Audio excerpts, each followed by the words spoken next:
আসসালামু আলাইকুম। বাংলা সংবাদে সবাইকে স্বাগত জানাচ্ছি। আমি চিন্তিয়া হক। শুরুতেই সংবাদ শিরোনাম। মার্কার প্রতি দাসত্ব থেকে ভোট দেওয়ার দিন শেষ, বলছেন সাজিশ। এদিকে জামায়াত নিজেদের স্বার্থ ছাড়া কিছুই বোঝে না, বলছেন বুলু। মসজিদের মাইকে ঘোষণা দিয়ে দুই পক্ষের সংঘর্ষে আহত ৩০।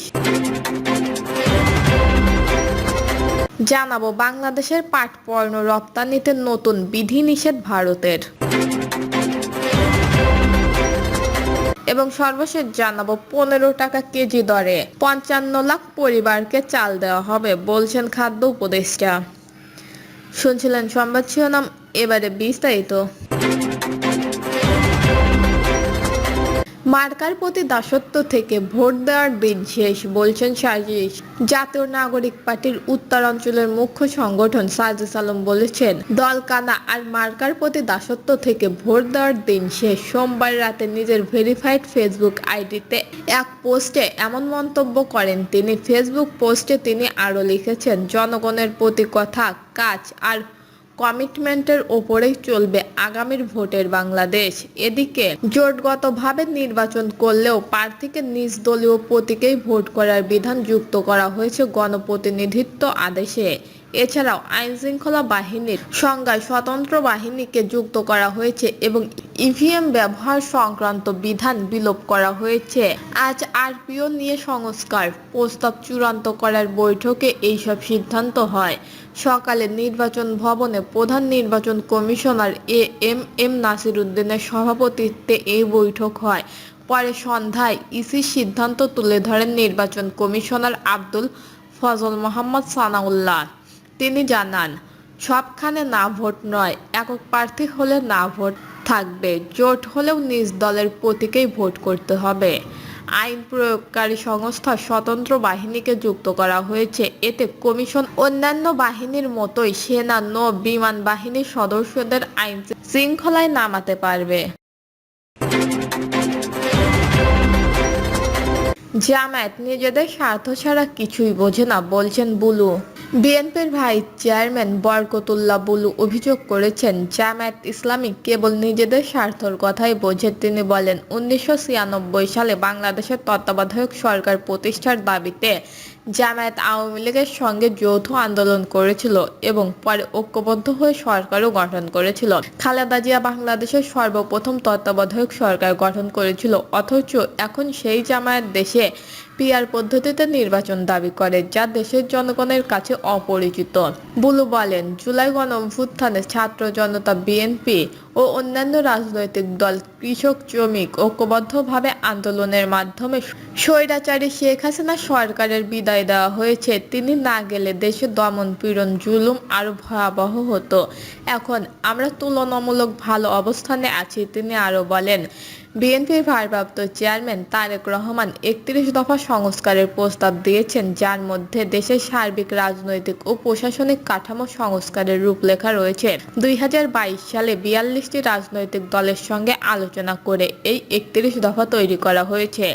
তিনি মনে করেন, এই সংস্কারের মাধ্যমে যদি পরবর্তী নির্বাচন অনুষ্ঠিত হয় তবে আগামীর বাংলাদেশ গড়তে সুবিধা হবে। আগামী জাতীয় নির্বাচন প্রসঙ্গে বুলু বলেন, সরকার ২০২৬ সালের ফেব্রুয়ারির শুরুর দিকে রমজানের আগে নির্বাচনের ঘোষণা দিয়েছেন। তিনি সব রাজনৈতিক দলকে ঐক্যবদ্ধ হয়ে অবাধ ও সুষ্ঠু নির্বাচন নিশ্চিতের জন্য সরকারের প্রতি আহ্বান জানান এবং নির্বাচন আয়োজনে বিরোধী দলীয় সহযোগিতাও আশ্বাস দেন।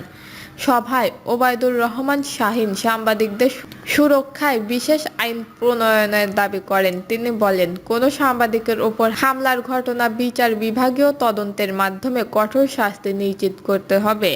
দেশে এখন পর্যন্ত ৬৬ জন সাংবাদিক খুন হয়েছে, কিন্তু অধিকাংশের ঘটনার বিচার এখনো হয়নি।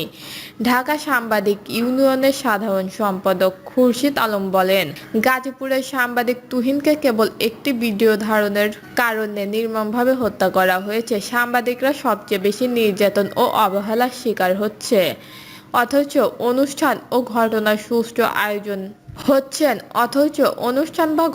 সুষ্ঠু আয়োজন অনেক সময় সাংবাদিকদের উপস্থিতির ওপর নির্ভর করে।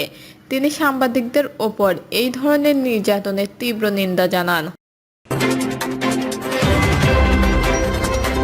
মসজিদের মাইকে ঘোষণা দিয়ে দুই পক্ষের সংঘর্ষে আহত ৩০। কিশোরগঞ্জের করিমগঞ্জে চলন্ত গাড়ি থেকে কাদা ছিটকে গায়ে পড়াকে কেন্দ্র করে মসজিদের মাইকে ঘোষণা দিয়ে দুই পক্ষের মধ্যে ভয়ানক সংঘর্ষের ঘটনা ঘটে।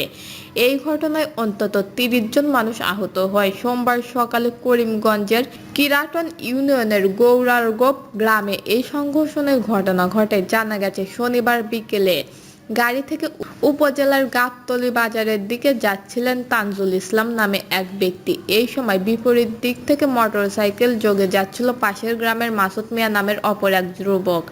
এই সময় মাসুদের চলন্ত মোটরসাইকেল থেকে তাজুল ইসলামের শরীরে কাদা ছিটকে পড়ে দুই পক্ষের মধ্যে তর্কাতর্কির সময় ক্ষিপ্ত হয়ে তাজুল ইসলাম মারধর করেন ওই যুবক মাসুদকে। এ ঘটনাকে কেন্দ্র করে সোমবার সকালে মসজিদের মাইকে ঘোষণা দিয়ে দেশীয় অস্ত্র নিয়ে মুখোমুখি সংঘর্ষে জড়িয়ে পড়ে দুই পক্ষের লোকজন। এই সময় উভয় পক্ষের অন্তত ৩০ জন আহত হওয়ার খবর পাওয়া যায়। খবর পেয়ে পুলিশ ও সেনাবাহিনী ঘটনাস্থলে গিয়ে পরিস্থিতি নিয়ন্ত্রণে আনে।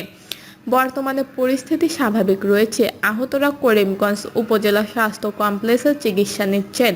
করিমগঞ্জ থানা ওসি মাহবুব মোর্শেদ ঘটনার সত্যতা নিশ্চিত করেন। এই সময় তিনি বলেন, অভিযোগ পেলে এ ব্যাপারে আইনগত ব্যবস্থা নেওয়া হবে। বাংলাদেশের পাট পণ্য রপ্তানিতে নতুন বিধিনিষেধ ভারতের। বাংলাদেশের পাট পণ্য রপ্তানিতে নতুন বিধিনিষেধ দিয়েছে ভারত সরকার। এর আওতায় এখন বাংলাদেশ থেকে ৪ ধরনের পাট পণ্য স্থলবন্দর দিয়ে আমদানি করতে পারবে না ভারত ব্যবসায়ীরা। সোমবার ভারতের বাণিজ্য ও শিল্প মন্ত্রণালয়ের বৈদেশিক বাণিজ্য মহাপরিচালকের কার্যালয় থেকে এই সংক্রান্ত প্রজ্ঞাপনা জারি করা হয়। প্রজ্ঞাপনা অনুযায়ী বাংলাদেশের যে ৪টি পণ্যের ওপর ভারত আমদানি নিষেধাজ্ঞা আরোপ করেছে সেগুলো হলো পাট ও পাট জাতীয় পণ্যের কাপড়, পাটের দড়ি বা রশি, পাট জাতীয় পণ্য দিয়ে তৈরি দড়ি বা রশি এবং পাটের বস্তা বা ব্যাগ। প্রজ্ঞাপনে বলা হয়েছে, এই সিদ্ধান্ত তাৎক্ষণিকভাবে কার্যকর করা হয়েছে। নতুন এ বিধিনিষেধের ফলে এইসব পণ্য ভারতে রপ্তানি করতে হলে সমুদ্র পথে মুম্বাইয়ের নভসেভা বন্দর দিয়ে এইসব পণ্য পাঠাতে হবে। সংশ্লিষ্ট সূত্রে জানা যায়, বাংলাদেশ থেকে উল্লেখিত এইসব পণ্যে যে পরিমাণ ভারতে রপ্তানি হয় তার ১% কাছাকাছি যায় সমুদ্র পথে, বাকিটা স্থলপথেই রপ্তানি হয়। ফলে বিধিনিষেধের কারণে মূলত এইসব পণ্য রপ্তানির সহজ পথটি বন্ধ করে দিয়েছে ভারত। এর আগে গত ২৭শে জুন আরেক প্রজ্ঞাপনে জিজিএফটি বাংলাদেশ থেকে স্থলবন্দর দিয়ে বেশ কয়েক ধরনের পণ্য আমদানিতে নিষেধাজ্ঞা দিয়েছে। স্থলবন্দর দিয়ে আমদানি বিধিনিষেধ দেওয়ায় ওই সব পণ্যের মধ্যে ছিল কাঁচা পাট, পাটের রোল, পাটের সুতা ও বিশেষ ধরনের কাপড়। এই সঙ্গে নতুন করে আরও ৪ ধরনের পণ্য যোগ করা হলো মঙ্গলবার থেকে। ১৫ টাকা কেজি দরে ৫৫ লাখ পরিবারকে চাল দেওয়া হবে বলছেন খাদ্য উপদেষ্টা। ১৫ টাকা কেজি দরে ৫৫ লাখ পরিবারকে মাসে ৩০ কেজি করে চাল দেওয়া হবে। আগামী ১৭ই আগস্ট থেকে এই কর্মসূচি শুরু হবে।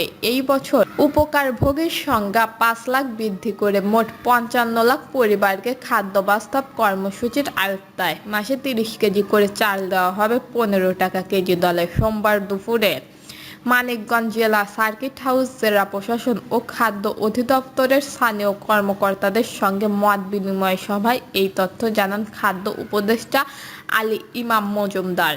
আলী ইমাম মজুমদার বলেন, চলতি বছরের বোরো মৌসুমের ধান চাল সংগ্রহ অভিযান শেষ হবে আগামী ১৪ই আগস্ট।